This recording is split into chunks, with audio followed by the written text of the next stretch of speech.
This news program is proudly brought to you by Smart Start Breakfast Biscuits and Now Biscuits.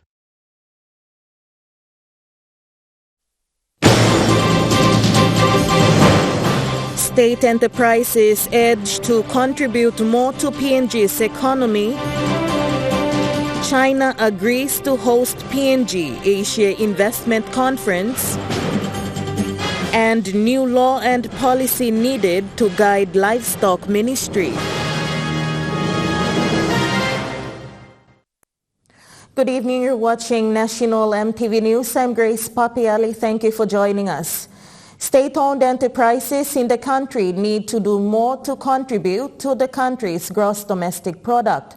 This is according to a report called Finding Balance 2023, which was launched today by the Asian Development Bank's Pacific Private Sector Development Initiative.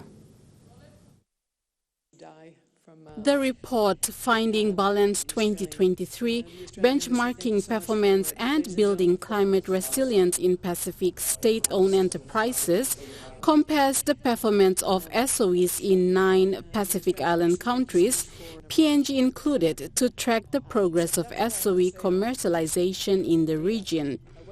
According to the report, PNG's SOE portfolio over the 2015 to 2020 period had one of the lowest rates of profitability of the 9 countries surveyed by Finding Balance 2023, largely due to weakness in the governance framework. From 2015 to 2020, we saw, I think, a rapid deterioration in performance, and we don't think it's by accident that coincided with a change in governance arrangements. The Kumul Consolidated Holdings Act in 2015 really changed the governance arrangements of the SOEs. The report also finds that SOEs in PNG contributes around 2% to the country's GDP compared to other Pacific Island countries. And that has now been changed with the 2021 amendment. So it's good to see that we're now going to return to a more a desirable, set of governance arrangements. And Crystal. ADB's Finding Balance 2023 co-author Laura Darcy stated that despite these outcomes, there is still room for improvement as the PNG government has taken steps towards passing policies that will guide Kumul Consolidated Holdings to monitor SOEs in the country. Cynthia Maku, National Emtv News. Upon the presentations of these report findings, Minister for State-Owned Enterprises, William Duma, has called on all SOEs in the country to do their best in contributing meaningfully to the nation's development.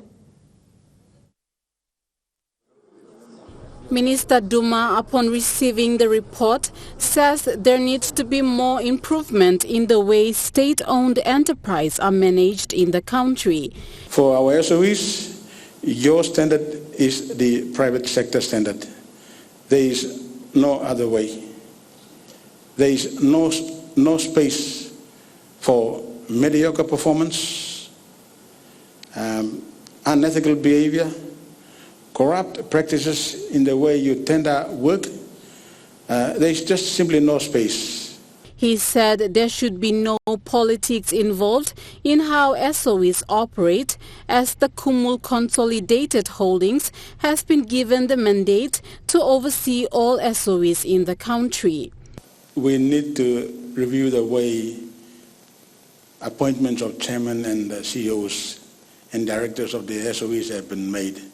And that is that instead of having cabinet give final approval, we should look at having those actually managed at the KCH level. And as minister, I agree. And I think we have to make those changes for the better. However, Minister Duma stated that there should be positive political interference to push SOEs to work hard and deliver positive results. For myself as a politician, I get told every time that there is no space for political interference, which is of course the right thing to do. But when I stay away and leave our SOEs to their own devices, you can have issues too. A clear example is the case of Guinea, where we were all told to stay away, and of course we did. And for most of the SOEs, He further assured SOEs that he will not interfere with what they are doing and appealed to them to do better to contribute well to the nation's building. Cynthia Maku, National Emtv News. The Papua New Guinea, Hong Kong, China Chamber of Commerce will be officially recognized by the government of Papua New Guinea on October 15, 2023. This will be during a welcome dinner which will be hosted by the Chamber for the PNG delegates who will be attending the upcoming inaugural PNG Asia Investment Conference in Hong Kong on October 16 to the 17th. This arrangement was agreed on yesterday by the Minister for International Trade and Investment, Richard Maru, and the Chairman of the PNG Hong Kong China Chamber of Commerce, Anthony Lai, in Hong Kong, where Minister Maru and delegation met with the executives and the members of the chamber. Minister for International Trade and Investment Richard Maru, on his trip to China, has requested the executives and the members of the PNG Hong Kong China Chamber of Commerce to get behind PNG government and the PNG Chamber of Mines and Petroleum to host the inaugural PNG Asia Investment Conference.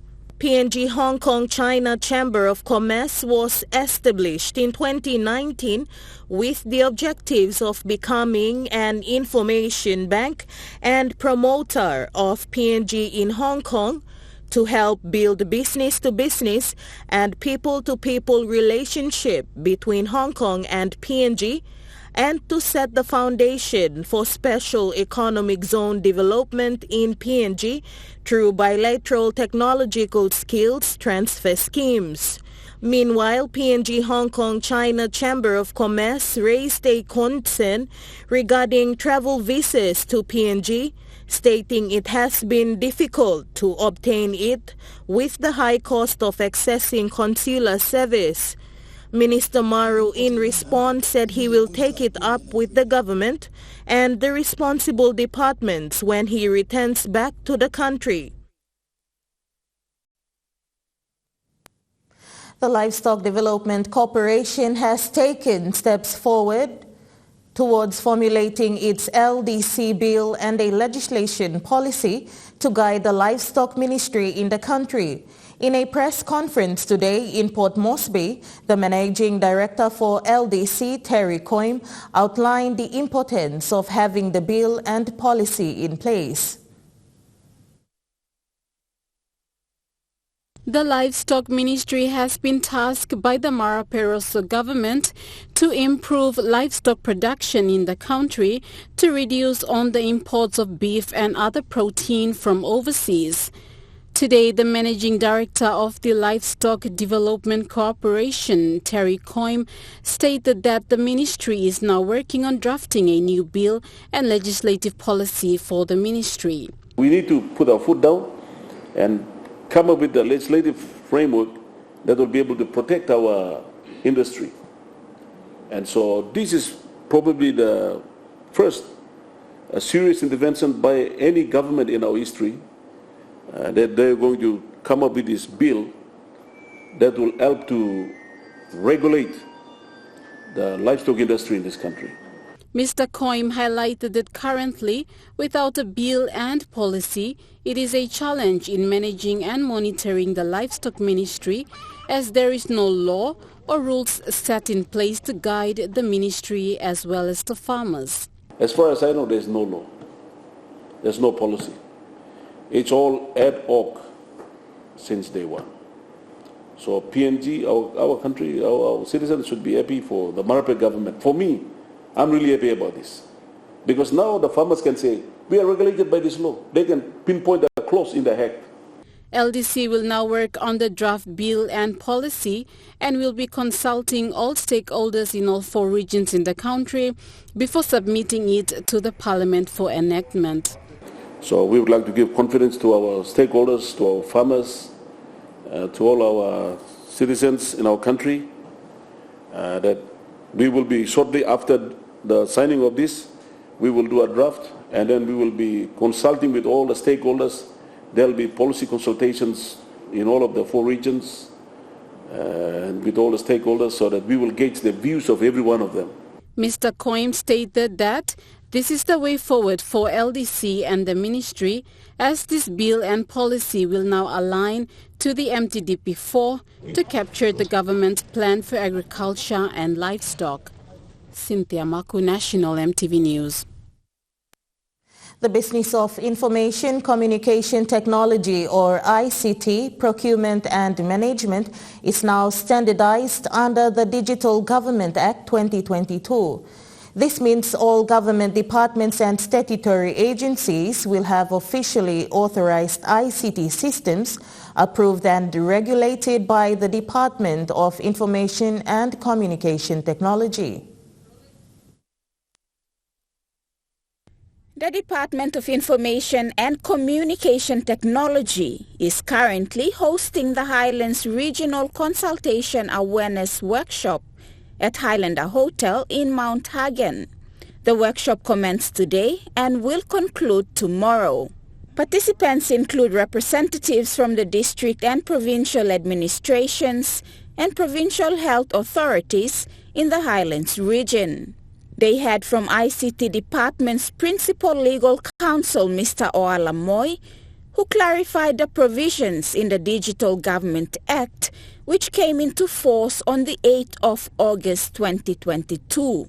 Meanwhile, James Ogia, the Strategic Management Advisor from the Department of ICT, said the aim of the workshop is to improve service delivery through effective digital networking and communication.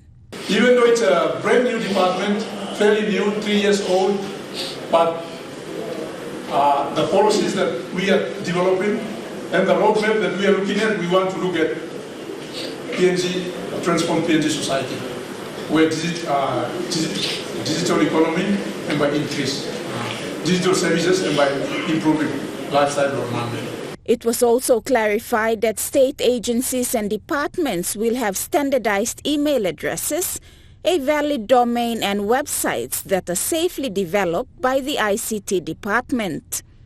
This means government offices will no longer be using Gmail and Yahoo to create official email addresses, nor will ad hoc websites be created for government departments and statutory agencies. Local level governments, district administrations, provincial administrations and provincial health authorities are advised to create positions for ICT staff to be called Digital Transformation Officers or DTOs, who will be manning their respective ICT systems on ground while working in line with the department's goals. Breach of the Act also has its penalties, which could include imprisonment. Florence John Duo, National MTV News. National MTV News continues after the break with more stories. Stay with us.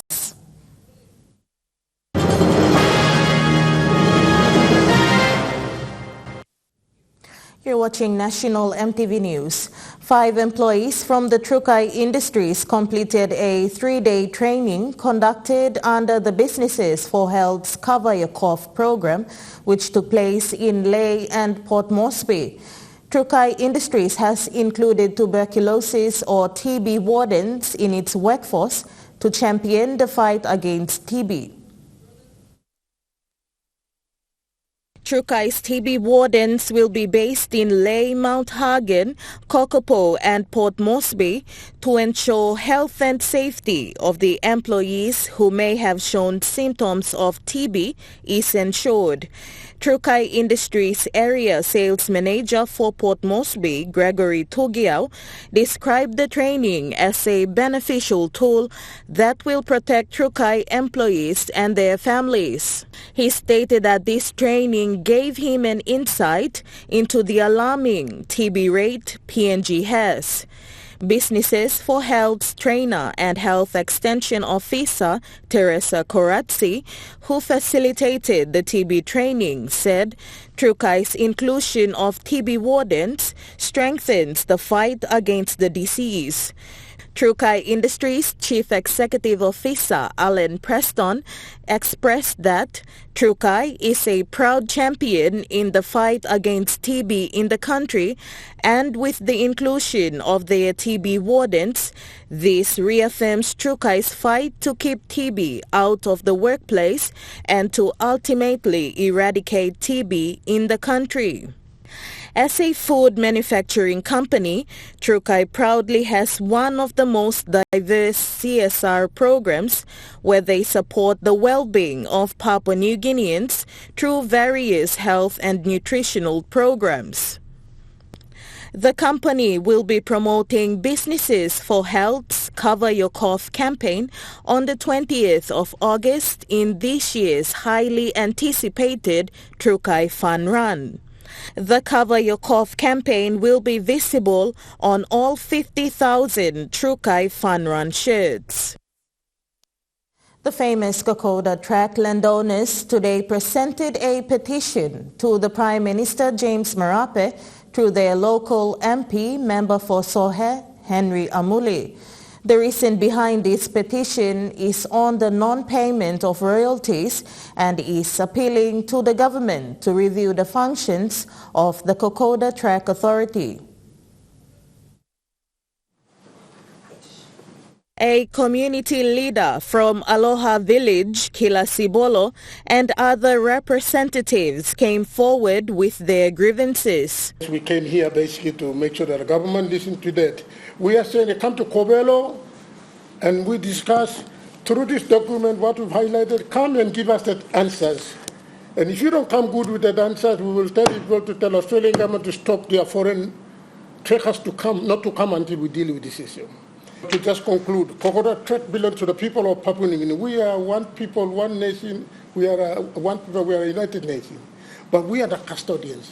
They also made an appeal that the functions of the Kokoda Trek must be transferred to the Tourism Promotion Authority. As we are speaking from here, I would like to, it's the wish of the people that this one Kokoda Trek Authority now be repositioned under TPA.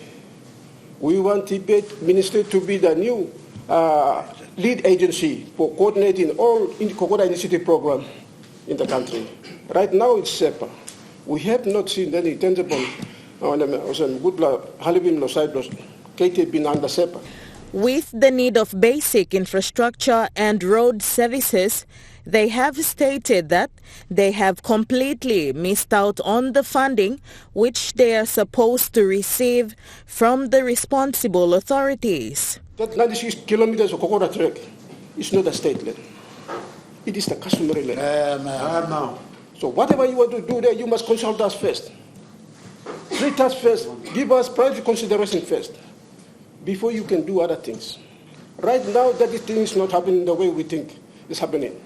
Member for Sohe District Henry Amuli, whilst receiving the petition on behalf of the Prime Minister, stated that he had heard the cries of the people of Kokoda. And their demand to transfer Kokoda Track Authority or the tourism activities along the track to TPA, I support that call.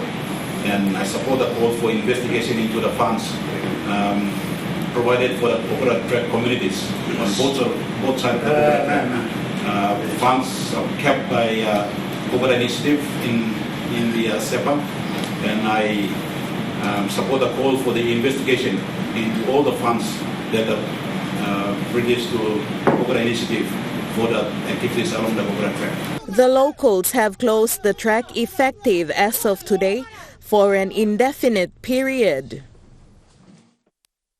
One of the biggest construction company operating in the region, the China Harbour Engineering Company Limited, is facing hefty fines after failing to engage in settlement for the environmental damages caused and for trespassing on a private land from 2015 to 2023. As per the decision by Justice Kandakasi, the construction giant China Harbour Engineering Company failed to appeal nor refused to pay around 13 million kina to the plaintiff following the court's decision. In 2015, two civil construction companies, the China Harbour Engineering PNG Limited and the China Harbour Engineering Limited, as the first and second defendants were taken to court for trespassing on private land and for damaging the environmental land that belonged to a local landowner, Buni Morua, who is the plaintiff. The plaintiff, Buni Morua, filed the court proceedings at the National Court after finding out that the China Harbour and Engineering Company was not only trespassing but damaging the land, causing environmental damages and failing to comply with the Environmental Act 2000 and for affecting the livelihood of the people. According to the lawyer representing the plaintiff, the contractor who initially moved into the area to reconstruct the Laloki Bridge just outside Port Moresby did not comply or follow proper procedures, nor did they consult or seek consent. Seeing the nature of the claim and that there was no defense, and also the court, evidence was produced before the court that extensive damage was done to the land. And very important is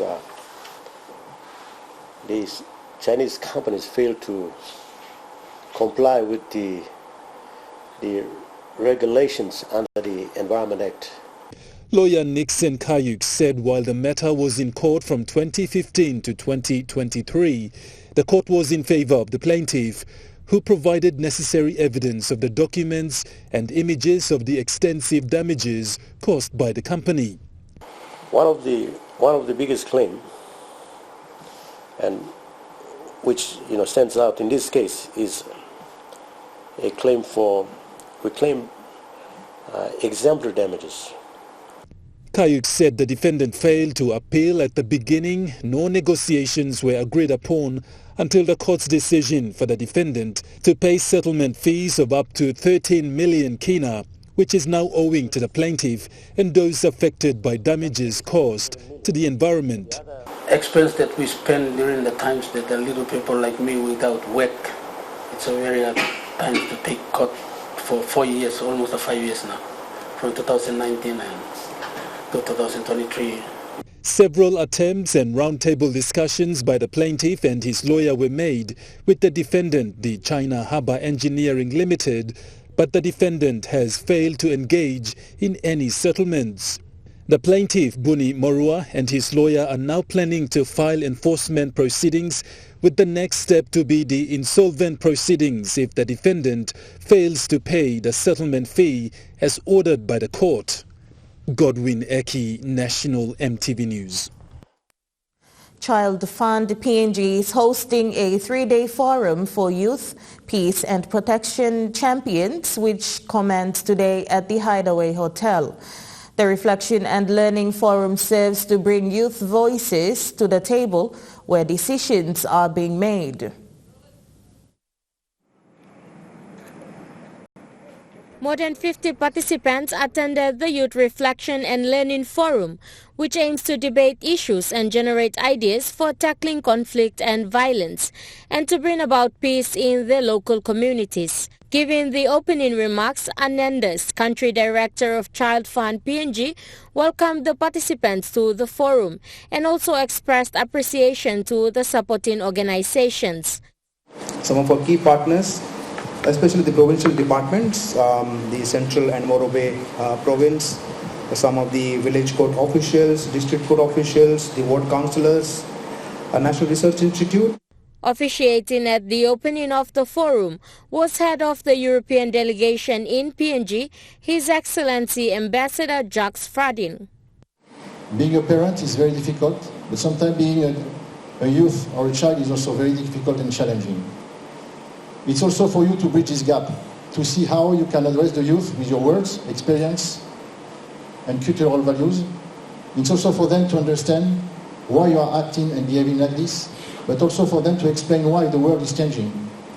It's changing, even if Papua New Guinea is an island, there is no island in the world now. The world is global. Many youths in the country are faced with social problems, such as unemployment, drug and alcohol abuse, and other social-related issues that undermines opportunities for them. Amanda Ilaitia, National Emtv News.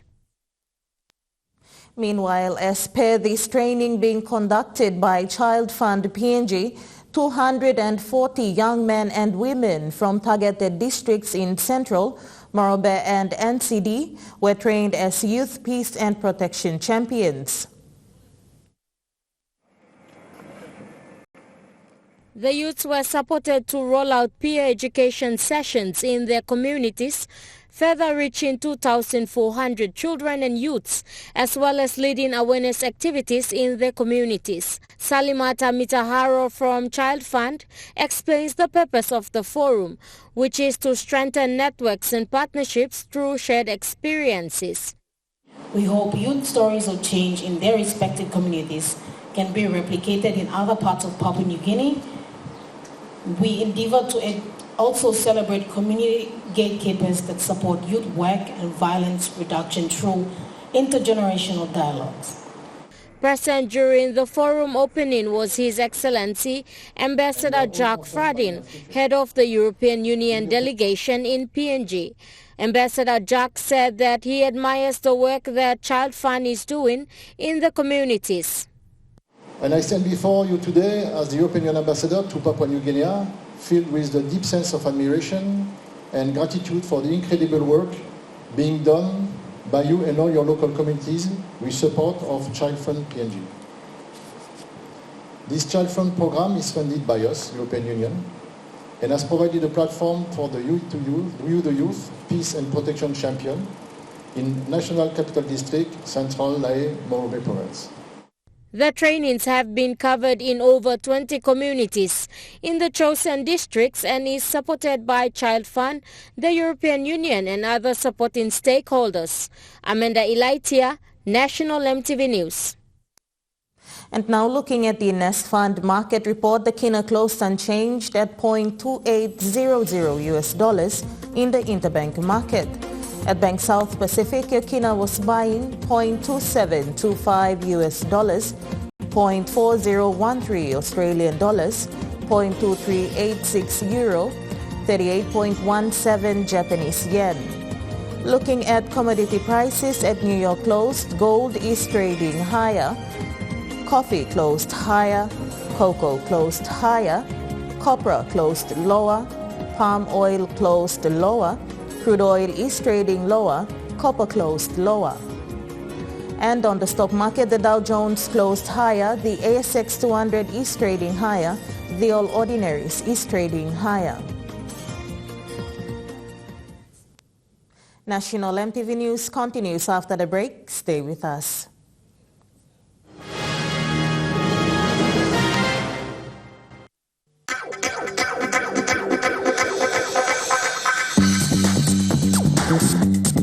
Trukai Sports.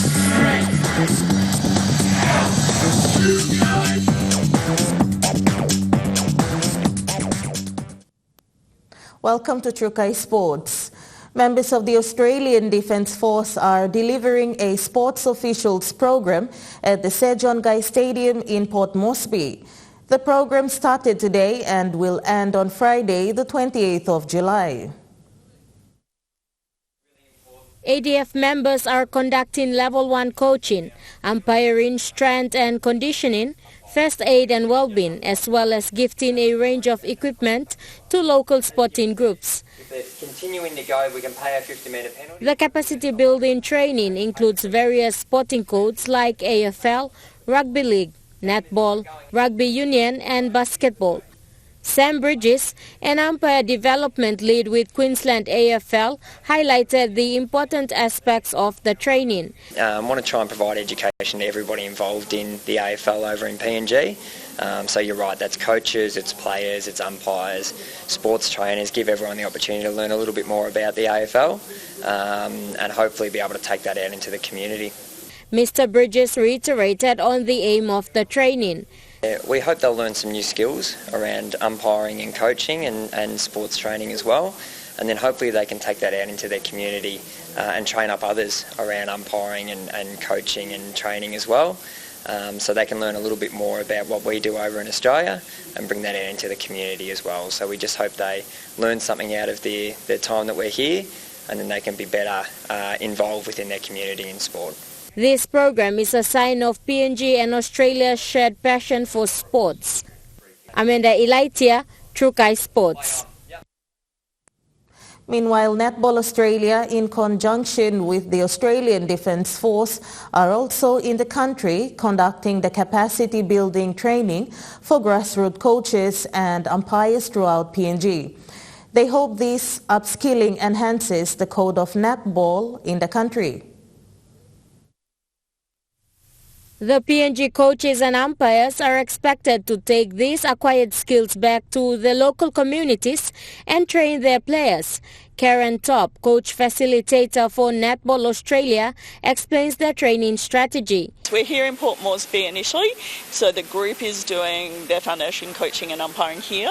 This time in PNG we're also heading up to Lae, where those coaches will also do a foundation coaching and a foundation umpiring course. They're one-day courses. Usually in Australia they're an online course. Here, when we're in PNG and when as part of the Pacific Oz programs, we're doing those as face-to-face. The participants learn the theory and the practical components so that they're then able to put that into practice more easily.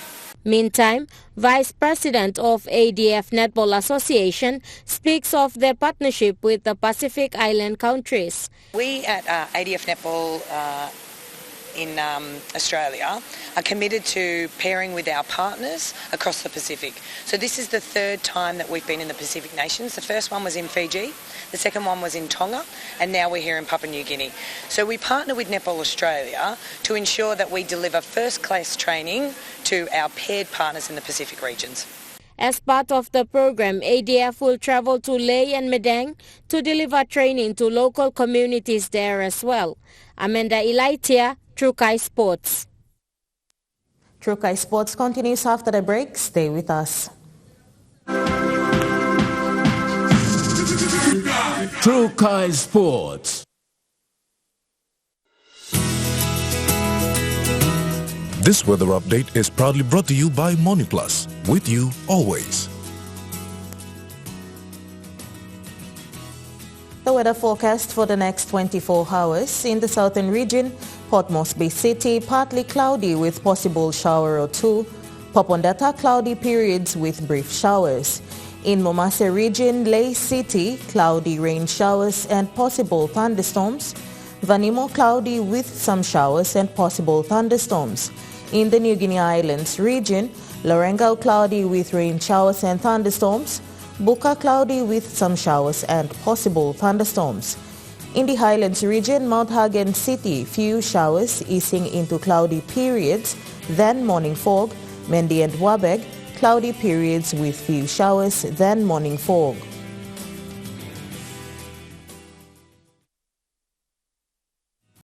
The weather update was proudly brought to you by MoneyPlus, with you always. And that wraps up the news, sports and weather for Tuesday, the 25th of July, 2023. From all of us here, pleasant viewing. Good night.